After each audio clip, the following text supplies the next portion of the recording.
Welcome back to Kingpin Radio. Thank you for joining in. Today I have a special guest, a good friend of mine, to my left. He's always got my back, Doug the Credit Hound Swank. Doug, tell us who you are and what you do.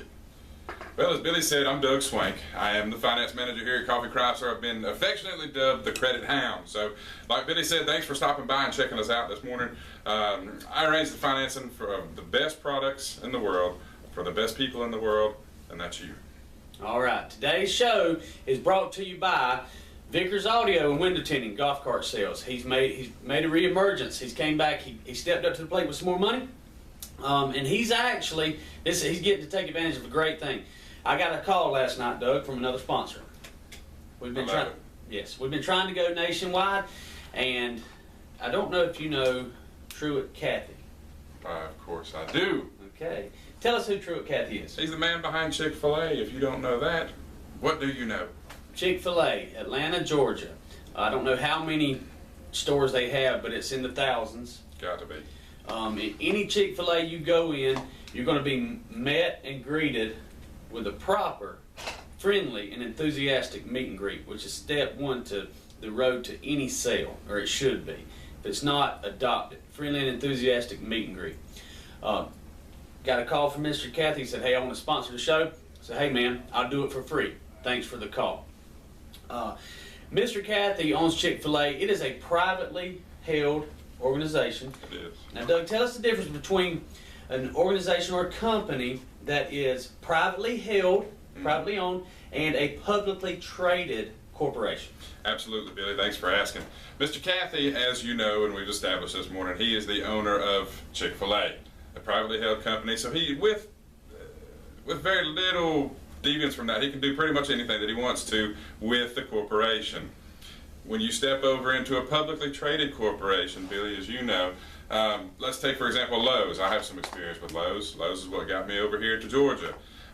They report to stockholders, people that have vested interest in the company. So they kind of have to do everything more towards what those folks say, the stockholders, and be more responsible to a larger body, and instead of doing what you feel like you need to do. Okay, so if Lowe's and other publicly traded corporations, they have to make the stockholder happy. Is that right? Exactly. Okay. Exactly. Now, Mr. Cathy, his main objective, as far as I'm concerned, from what I can tell, is he wants to make his customers happy. Absolutely. And Lowe's does too. Absolutely, they do. But Mr. Cathy doesn't have to answer to everybody that buys his stock because he doesn't have any stock. Exactly. Okay, and there you go. So figure out maybe which way you want to go.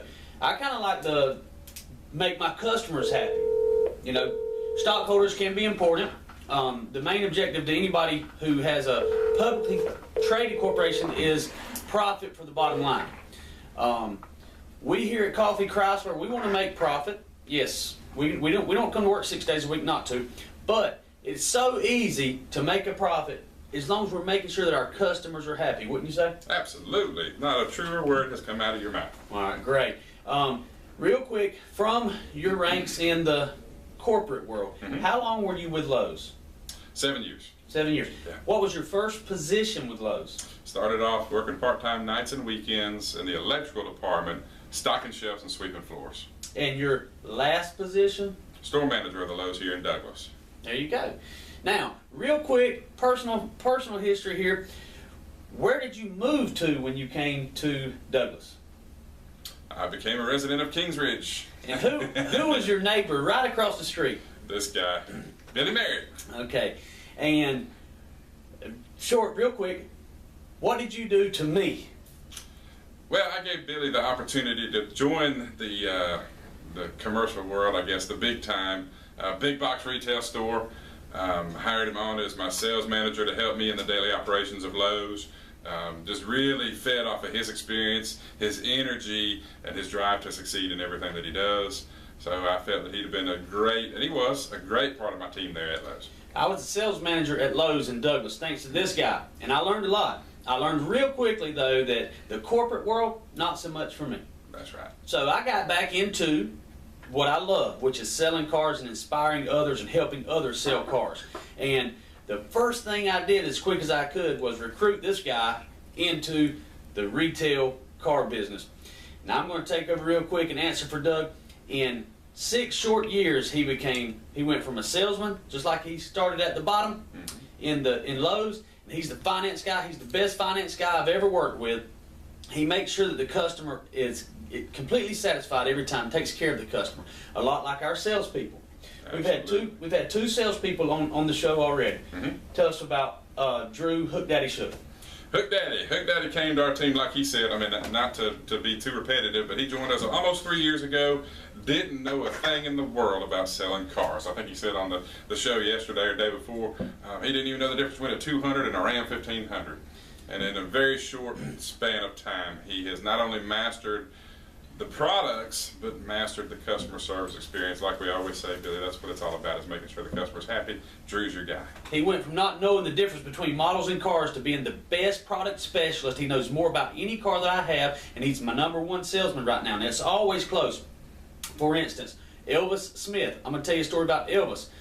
Elvis was washing cars behind Coffee Chrysler back there, and he stayed back there for a long time, and he finally said, "Hey, I want to sell cars." And I said, "Okay, come on." He said, "Is that all I had to do?" I said, "You had to get my attention, pal. You can't just come up here and sell cars without getting somebody's attention." He's doubled his income in 2 years, and I guarantee he'll double it again because he's always learning. Hopefully we can help you learn something. Hopefully we can motivate you to break through the noise. Break through the noise, burst through the noise. Get somebody's attention and become better at whatever it is. Be the expert in your field. Doug Swank is an expert in the finance office. I am an expert in building